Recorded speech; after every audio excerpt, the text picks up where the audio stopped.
like to introduce you to Lieutenant Joe Francis, Royal Australian Navy Reserve.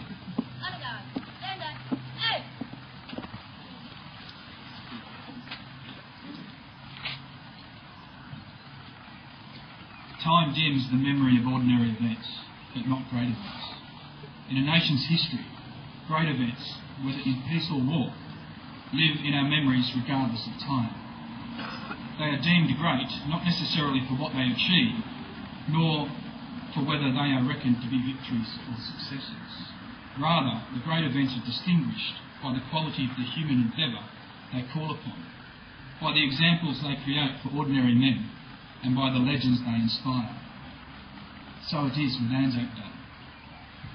On the 25th of April 1915, 16,000 Australian and New Zealanders surged ashore at the foot of rugged cliffs on the Dardanelles Peninsula in Turkey to open a campaign intended to give Allied shipping access to the Black Sea, bring help to Russia and perhaps force Turkey out of the war.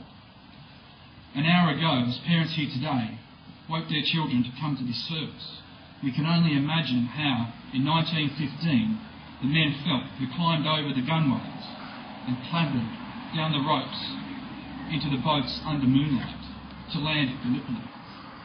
They could not have imagined nor understood what role they were about to play in forging our nation's character. It was, historians say, an ill-conceived campaign in pursuit of vague objectives, premised on an underestimation of the military prowess and character of the Turkish soldiers and the tactical advantages that they held. But the cream of a young country committed themselves without hesitation to the nobility of their cause and fought with courage, skill and audacity. A disproportionate number of them were West Australians. All were volunteers. In the 8 months which followed their first landing, some 50,000 Anzacs were committed to the battlefront. When the last of them was withdrawn as winter set in, more than 11,000 had perished. War is a curious beast, played at the extremities of honour and folly. As the boats approached the shore, you can imagine young hearts racing in the slapping of oars on calm water. But the rhythmic, gentle sound was shattered by the roar of mounted batteries and machine guns raining down with horror. From the moment they landed, it was clear there had been a massive blunder. A hurried gathering of officers considered immediate withdrawal as the only rational course. But the order came from General Hamilton in 2 words that would coin a phrase, never to be erased from the Australian character: dig in. Gallipoli was a tactical defeat. Its only redeeming feature was the speed and stealth of the ultimate withdrawal 8 months later. But the achievements of the Anzacs were to be measured other than on the battlefield. It was not just that Australians were serving overseas in the name of their fledgling nation for the first time. By their commitment, their courage and their comradeship, the Anzacs set standards that inspired their countrymen and echoed through the years to us now. Gallipoli told the world that Aussies had guts. The legend they built gave a voice to new feelings of national pride in a young nation, and the news of their suffering, their resilience, on reaching the homes of anxious awaiting families, brought people together in a bond they had not known before.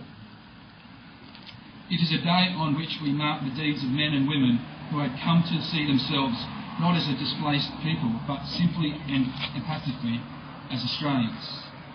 The names on the public memorials in virtually all our towns and cities are a permanent reminder of the loss of each precious life in those dark days. Australians have always fought for the betterment of their fellow men and women. We also remember those who fell in both world wars, in conflicts in Korea, in Malaya, Borneo, Vietnam, since then in the fight against terrorism in Iraq, Afghanistan, and while on service with international peacekeeping forces wherever they are called. In particular, today I will remember the 645 men of HMAS Sydney, recently discovered lying in Western Australian waters. I will pray for the health of our friend, Lieutenant Commander Matt Sheehan, who at 92 is this state's oldest living treasure. If the actions of any man could be attributed to bringing World War II closer to ending, it was those of Matt Sheehan and the crew of his Australian submarine in the South China Sea. It was Gallipoli which gave us pride, not in war, but in the knowledge that Australians, put to the test, would not fail. That spirit and tradition sustained our forces in battles and trials, and in a special way sustains us still. And tradition is important. Suppose our troops had performed badly at Gallipoli, lost their nerve and their morale. How much more difficult would it have been for those who had followed? How much easier to give up, surrender and stay at home? The Gallipoli tradition laid down ethic and still helps us today to face new challenges. Duty, patriotism, individual sacrifice, and the affirmation of the Anzac kinship are the enduring legacies of Gallipoli. That is the spirit that Anzacs handed down to us. If we lose the Anzac spirit, we lose our soul. So we stand today to honour ordinary men and women who rose to the occasion and found greatness within. We gather not to glorify war, but to remind ourselves of the gift we received of that which we hold in trust. We understand the freedoms we possess are no accident.